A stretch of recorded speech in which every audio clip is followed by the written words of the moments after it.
Hey everybody, welcome back to another video. Sorry, there's no microwaves like last time. This time I'm going to review another appliance, a big screen TV. Wait, what do you mean it's not a TV? It's a bike?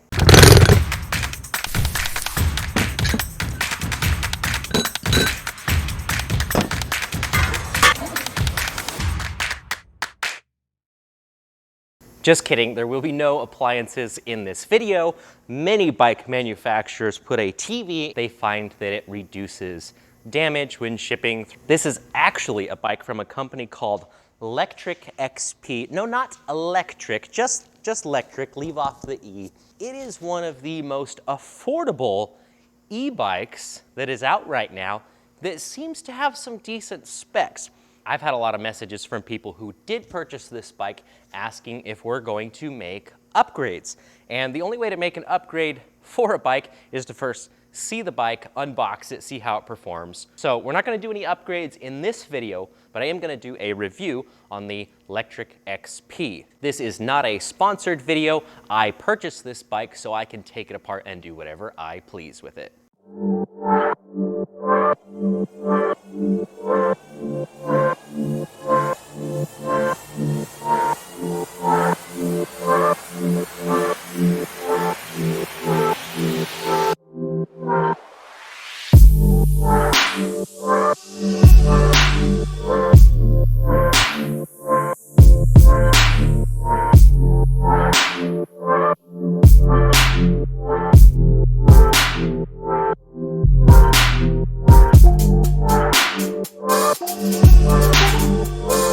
So here's the first look at the bike. I haven't gone through and tightened everything down. I've just pulled it out of the box. It was packaged pretty well. I don't see any major damage, just little tiny scuffs or marks on things that are pushed up against the edge of the box. But for the most part, it looks pretty good, especially considering I have seen some videos where there are delivery people from unnamed companies which are literally cartwheeling these boxes up to people's doors. What are you getting for the low price? Currently it's on their website for $899, less than $1,000. I've got my phone out so I can look at the specs on their website and make sure I have everything correctly, but it is a 500 watt motor, which they're saying has a peak of 800 watts. I guess we'll get to ride this outside and see what does the power feel like.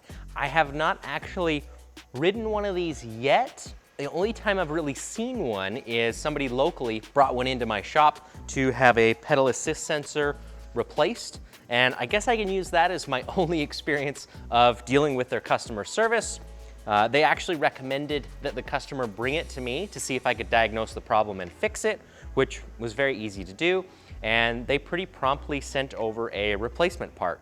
So that's my only personal experience aside from pre-ordering this bike because it was back-ordered like everything. And so far it has been good. The second specification they list on their website is the range. Of course, we got power, we got range, right? Up to 45 miles. And that I would take with a grain of salt, if you will, because it's only a 10.4 amp hour battery.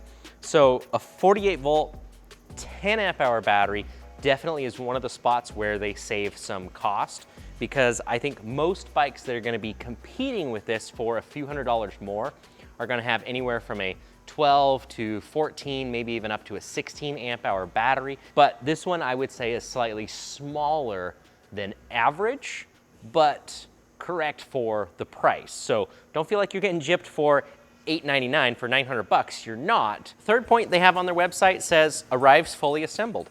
And I would have to agree with that. It definitely was fully assembled. Sliding the handlebars in the seat, that doesn't even count. The pedals were on the bike. The rack's on the bike. The front and rear fenders are on the bike. There's front and rear lights on the bike. So I would agree with that. We're gonna find out how well adjusted it is. It says it will come with either Chaoyang or CST tires. These are the CST tires that are on this particular bike. Don't be surprised if you see more manufacturers do that over the next several months or even years. Tires right now are one of the items I think for e-bikes that are gonna be really tough to get. So suppliers might be changing things up a little bit more often just to get the supply of bikes moving. I don't think either of those are necessarily bad, especially for the price. I don't see anything wrong with the tires. The frame looks pretty good. It's a nice glossy white. It comes with a Class 2 500 watt sticker on the bike, although it looks like if you peel that off, there's a Class 3, I'm guessing, underneath it. So that's one way to change the class of the bike, is just have two different stickers. If it's so much cheaper by several $100s than a comparable bike, how do you get the price down to that level? Are they not making very much money? Is there something inherently bad about the bike? Let me show you some of the ways an e-bike manufacturer can save on cost without necessarily sacrificing quality or changing things in a way that's going to be bad for the end user. In some cases, it may not even be noticeable. Tires can have an extremely wide range of prices. I feel like CST is one of the more affordable options. So not a bad one, like I said, but definitely one that, from my experience, has been a little bit cheaper than other brands. Now, I already mentioned the battery at 48 volt, 10 amp hours. That is gonna be a big one. Pro Wheel, the brand on the crank, that's pretty common on bikes, I'd say even up to the $1,500 price point, but that's definitely an entry-level component here. And if we go back to the Shimano Tourney derailleur, the one that they're using here is definitely same thing, perfectly functional, just an entry-level part that makes the bike very affordable. Now for the motor, that's one of the main components of the bike that costs a lot of money. They didn't use a Bafang here. Very similar construction. It still has planetary gears inside, just like a Bafang, but it's not exactly the same, and they're a little bit cheaper. The rack that's on here looks perfectly functional. It is fairly thin on some spots. If you check out the welds, the joints right here and back here, you can see that the quality may be not quite as good as a more expensive bike. So they probably found one of the cheapest racks they could to get on here. Like I said, not that it's bad and it can't handle putting saddlebags or a bag or anything on it. You just don't want to overload something like this as much as you would a nicer, more expensive rack. Kickstand is definitely another spot where they saved on the cost some. This is one of the thinner ones that I've ever seen. I used some like this in the past on some of my bikes, and I don't use them anymore because I found that they just didn't hold up long term. On a reasonably lightweight bike, they might be okay, but I just know that for me, that was one of those things I decided to upgrade and put something a little bit stronger on there. Wellgo pedal, one of the cheaper ones you can get as well, but this is a metal version. It's not a plastic one. The plasticky ones I don't really like. They seem like they fall apart and can break more often. And these metal ones just feel a little bit more substantial. Very inexpensive, but functional. Tektro brakes, I'm actually happy to see those. Even though they're very affordable and very entry-level components, they're perfectly reliable and they're perfectly good. There are cheaper brakes than this for sure, and I think if you go cheaper than this, you sacrifice performance and even maybe a little bit of safety. These ones, I don't think so. I think these, if you keep them adjusted, they work perfectly fine. The fenders and the frame, honestly, look really nice. It could just be the paint, but it looks nicely done. So the quality there looks very good. I mean, even the lettering on here to me just looks like whoever's doing the painting is doing a nice job. I don't see any faded marks or different paint spots anywhere. The front wheel is bolted on instead of a quick release. That's another way to save a few bucks. This one is a little bit weird to me. The seat post is not what I would consider a standard seat post these days. It is super long, which makes it nice if you're fairly tall. But this clamp-on style, where it clamps on the top of the tube, I really don't like them. That to me just screams cheap. If the seat post is the only thing I can find on the bike that just says, this is cheap, that's really not bad. A good seat post, if you wanted to completely replace this, is not expensive. So very easy to upgrade.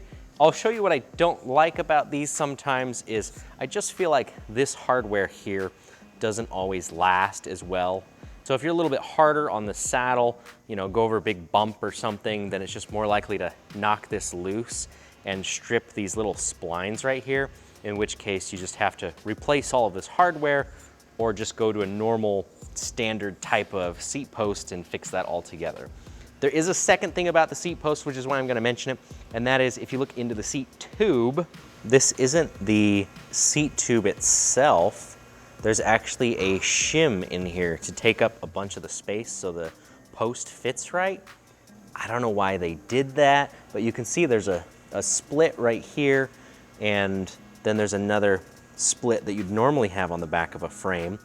And it has to have that split because that's how it clamps down. There has to be some flex somewhere. But having a shim like this from the factory is not what I would consider normal. It's a little bit weird. I'm not sure why that's there. Just goes to show something happened here on the seat to save some money. At least that's what I think is going on. So let's go ahead and check everything, make sure everything's tightened up, the brakes work, the motor works, and take it for a spin. And I failed to mention, before I take this for a ride, whatever I said earlier about the rack not being maybe the greatest quality, they definitely made up for it by including a saddlebag for the rack. Good job, guys. Needed just a very slight adjustment on the derailleur. Front brake is a little bit loose, but I'll let it brake in before I tighten it up. Same goes for the back. I'd like to see those a little bit tighter, but they're functional. Definitely gonna need an adjustment very soon. I highly recommend checking the nuts on front and back wheels on any new bike. These ones were nice and tight. One of the places where I feel like they didn't skimp was on the display. No, it's not in color. No, it can't do everything, but it's easy to read. You can see it. It's got your battery life, your speed, your pedal assist levels, your odometer, nice big numbers on it. It also has a trip meter, your voltage. Well, so far the bike feels okay. Definitely break in the brakes and give them some adjustment, but very familiar with these Tektro brakes, and once that's done, they'll stop much better. Ooh, it's cold. All right, so I'm going throttle only up a slight hill, and it's reading 13, 14 miles an hour. I guess that feels about right. Just a slight grade gives me a chance to feel the pedal assist levels. One is really soft. You can barely even feel it. 2 is a pretty big jump from there, almost like 3 times as much power as 1. It's a big jump. Now, if I go back down the hill, it's really easy to test out the top speed of the bike and see where the speed limit cuts off, how it cuts off. It says 20 miles an hour on the Class 2 sticker, so I'm assuming that's where the throttle will stop. Yeah, it's not helping me, but let's try pedaling. Doing about 24 down the hill. And now it's quickly slowing down. So it definitely has a limiter built in. There, kick back on. Because as soon as you hit 20, it cuts right off. I'll have to check and see if in the settings or something, there's a way to bump that up past the 20 mile an hour limit or not. Functionally, everything seems to be working just fine the way I would expect on a bike that was $900 or a bike that was, honestly, even some $1,500 bikes that I've seen. I think if I was to sum it up, the one thing that you're really missing by going down to this price range is the extra battery capacity.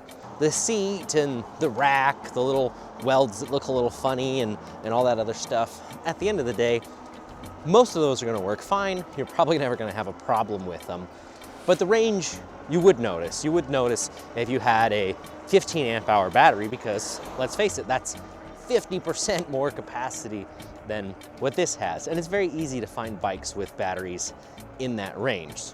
I think if you're on a budget and you know that you're gonna only go 10 miles on a ride, maybe even 15 miles at most, then, and you don't need the extra battery capacity, then something like the electric XP would work perfectly fine. You'd save a few $100.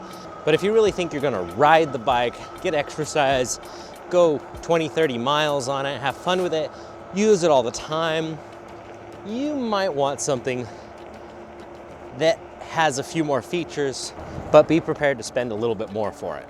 To sum things up, I would say it's a great little bike for the price. Now there is something we could try fairly easily that I've had people ask about, and that is a suspension fork. To me, that's an easy upgrade for a little bit more comfort, maybe a little bit more capability. Right now, you wouldn't really want to take this off-road too much. Even with a suspension fork, this is not the best bike for trail riding. I would get something completely different. But if you want a little more comfort, if you want to absorb some of the potholes and speed bumps, then a front suspension fork might make sense. So let me know in the comments if you want to see me install a suspension fork on this bike, see if one of ours fits. I hope you enjoyed this very informal review on one of the most affordable bikes on the market right now, but I'm not done here. You see, this isn't the only bike that I've purchased lately specifically to do a review on. This is the Hemiway, another bike that many of you have asked about. If you want to see a review on the Hemiway bike, make sure to hit that like button. Not quite done there either, because the whole time right behind your view, I was using these 4 bikes as a stand for one of my GoPros to film this video. That's right, I have 4 more bikes to do reviews on. So if you'd like to see those reviews, make sure to hit that subscribe button and stick around.